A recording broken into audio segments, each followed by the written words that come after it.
Takeru Kamishiro, a simple office worker whose entire life is defined by the same old routine, the same commute, the same job, and the same return home, day in and day out. This ordinary life is supposedly comforting to some individuals, and yet, a part of him longs for something different, a small taste of something out of the ordinary. One day after coming home from work, Takeru sits on his couch, hoping to find something on TV more interesting than his own life. However, all he finds is a man drinking tea in some kind of white space. But before he knows it, Takeru appears right in front of that man with no explanation. The white-haired man introduces himself as the one in charge of overseeing the solar system, so Takeru assumes he's an alien, but he clarifies that he's actually closer to being a god.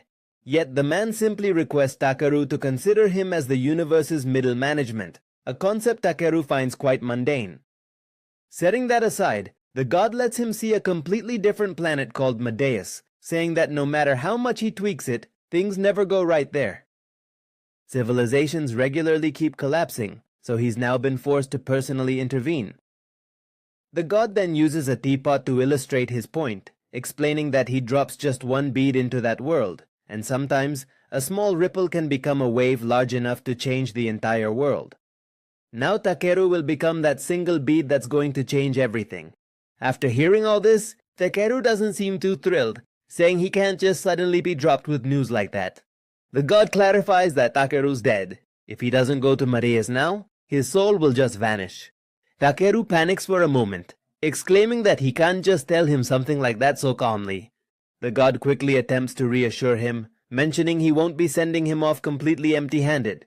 He will grant him gifts whatever he desires, something he can consider a special ability. Takeru isn't quite sure what that means, so the god explains it would be something like the power to use magic. Suddenly he starts writing about extreme magic potential and asks if he desires anything else. After some thought, Takeru excitedly states he wants a cute partner, so the god notes it, saying he'll meet her when the time is right. He also mentions that he'll improve his exploration skills, as collecting materials can help him earn a living. Lastly, he'll get a utility bag to hold his collections, plus the world's language and various resistances. Before the god can say anything else, Takeru panics as he notices his body starting to disappear. The god assumes it's almost time, so he quickly reviews the list he made, confirming everything he wrote down. Just at the last moment, he realizes he might have given him too much and isn't so sure about the partner he chose for him. Takeru is clearly worried about that last part, so he asks what the god meant, but the god simply smiles and repeats that he'll be just fine as he disappears.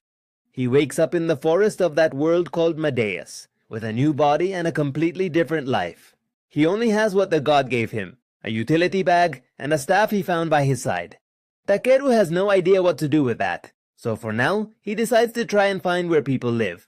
He tries various words, and when he says the word scan, the names of the materials appear in front of him. The first thing he finds is a moonlight herb, and Takeru is thrilled to learn his first collected material is rank B. Now he knows he just has to pick up anything that glows, since he'll be able to sell it later. Soon, Takeru gathers akane and elemental mushrooms, perara leaves, and other materials. He decides that will be enough for now, even though everything he has gathered is low rank. Just then, he notices something that looks like a rock under some leaves, so he picks it up to inspect it. Takeru uses his scan ability on the rock, only to discover that it is actually rank C hammer pangolin droppings. He's somewhat disgusted to find he's holding droppings, but at least these are high ranking, unlike all the other stuff. With everything he's collected, Takeru has at least figured out that tradable materials appear with different icons, and he can track them with his exploration magic. Now that he's gathered a good amount of materials, he heads to the town he saw earlier to find out how much he can sell them for. At the town entrance, a guard greets him, immediately noticing how tall Takeru is. He asks if he's a warrior or a swordsman, but Takeru clarifies that he's just there to sell some materials. The guard mentions that a material gathering specialist is a rare sight, and then introduces himself as Marlowe, part of the Tormi Town Guard.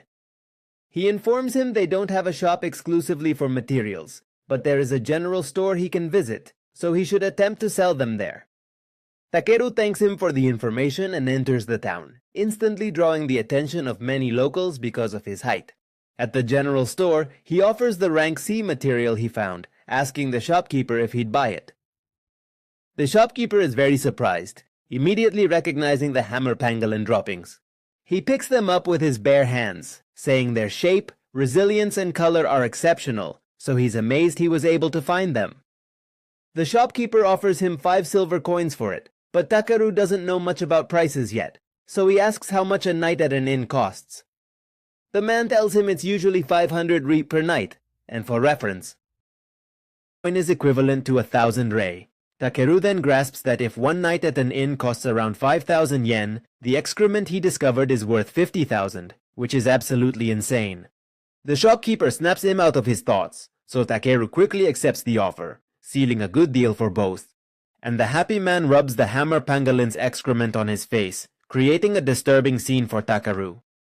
Putting that aside, he decides to show him the other materials he collected. The shopkeeper inquires why he carried all this to such a distant location, so Takeru clarifies that he was traveling and collecting various materials. With this in mind, the shopkeeper tells him he has a job for him, as he wants him to collect some mithril ore from the eastern mountain. Takeru just asks for a map to the mountain, and it's decided. The shopkeeper offers a map and 360,000 rei for the materials he brought. This makes him a little bit flustered because he now has 3.6 million yen earned in less than a day. The shopkeeper warns him of monsters up there, yet counts on him to get what he wants. Takeru gets a little bit worried about what was said, but he decides to just think about that later and quickly looks for an inn to rest for the night. Once he can finally take a breath, he can't help but think to himself that he'd really love a shower or a bath right about now. Just then, a girl from the inn staff enters his room to offer him a bowl of hot water, saying it costs 30 rei per use. Takeru approaches her curiously and asks what he's supposed to do with it. She explains that he should clean his body and feet, since he must feel dusty as an adventurer. Takeru doesn't seem very convinced by that method, so he asks about a bath, but the girl clarifies they don't have anything like that, as it's something exclusive to nobles. That information completely shatters him, making him fall to his knees, as he can't imagine a life without baths.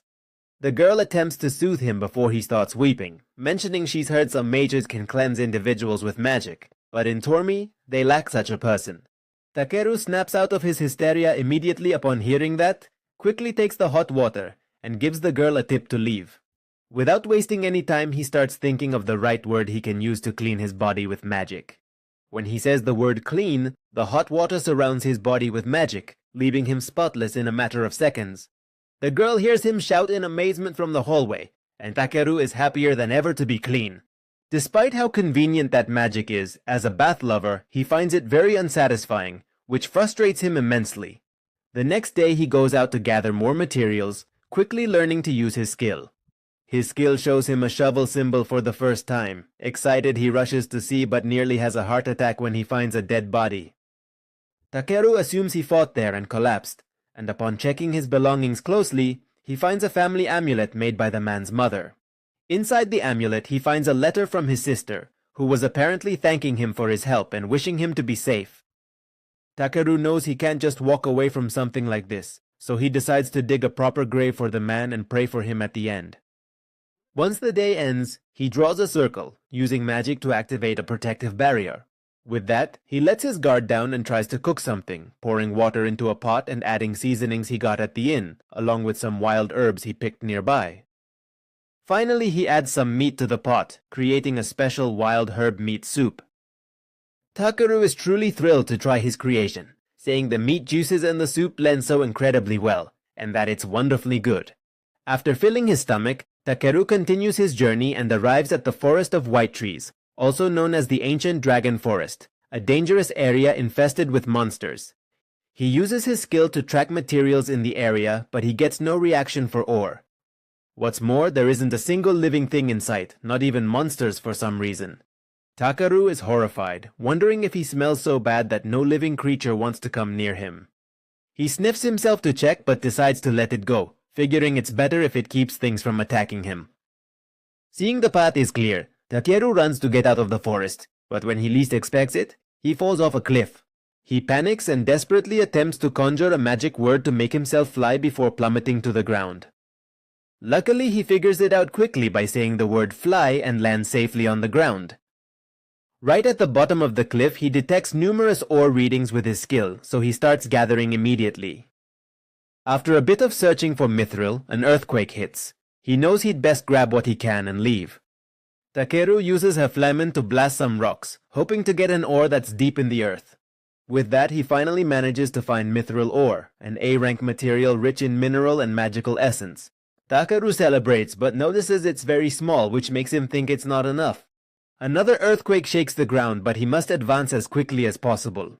After walking for a while, he spots something glowing intensely blue at the cave's end, so he draws closer to inspect what it might be. Surprisingly, what he discovers is an immense lake, so he doesn't hesitate to use scan on it. His skill informs him that it's underground magic water from the ancestral dragon's ancient lair.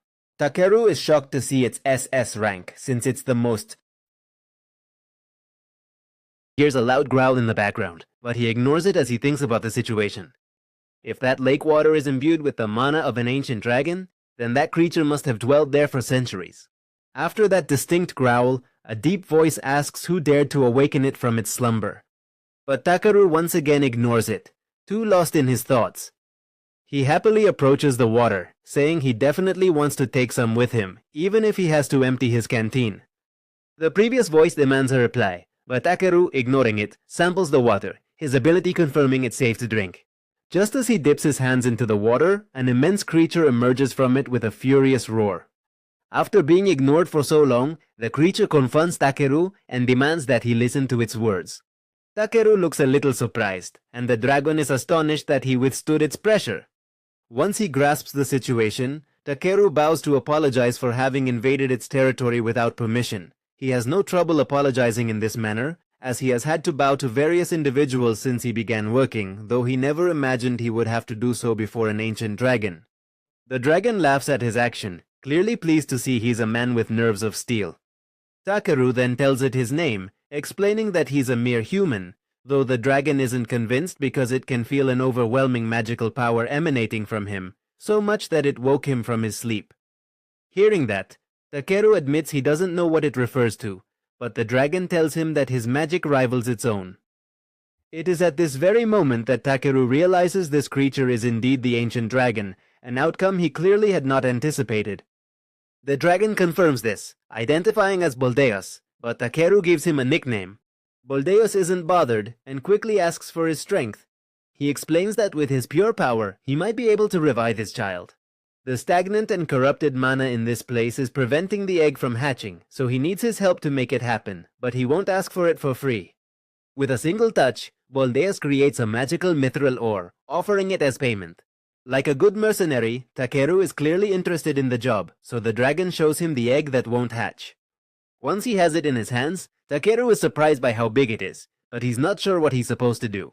Boldeus simply tells him to pour his magic into it, the same way he created that light. Takeru, knowing it's an egg, assumes he must warm it, so he uses his heat magic. However, almost immediately, he starts being absorbed by the egg, not knowing what's happening. Takeru tries to resist, having just arrived and wanting to see more of this world. He can't do anything to save himself, so he simply appears in an empty space where a voice tells him how reckless he was. Takeru sees a god before him, though he's quite different from the last one, with black hair instead of white.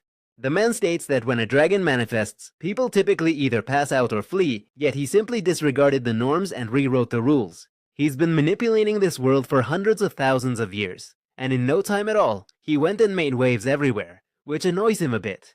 That's why he's going to reduce the ridiculous blessing he gave him a little. Takeru doesn't understand a thing, but his vision begins to fade, and before he goes, the man tells him a little trouble will do him good. In the blink of an eye, Takeru wakes up abruptly to a silly squeal which is actually coming from Boldeus' child. The little dragon excitedly jumps on him, but Takeru complains it smells fishy. Boldeus asks Takeru to give it a name, since it already has a true one, but wants an alias. After a little thought, Takeru decides to call him Vi, from the English word for black, since it's easy to say and suits him. Boldeus tells his son to roam this vast world as he pleases, so Vi immediately joins Takeru's group. Takeru isn't so sure about that, but Boldeus tells him he can entrust the little one to him, since its power is greater than his own. Boldeus shoots some kind of light at him and sinks back into the water, telling him to trust him. Takeru has no choice but to take Vi with him on his material gathering journey. Before departing, he casts cleaning magic on the little dragon to rid it of that awful fishy smell.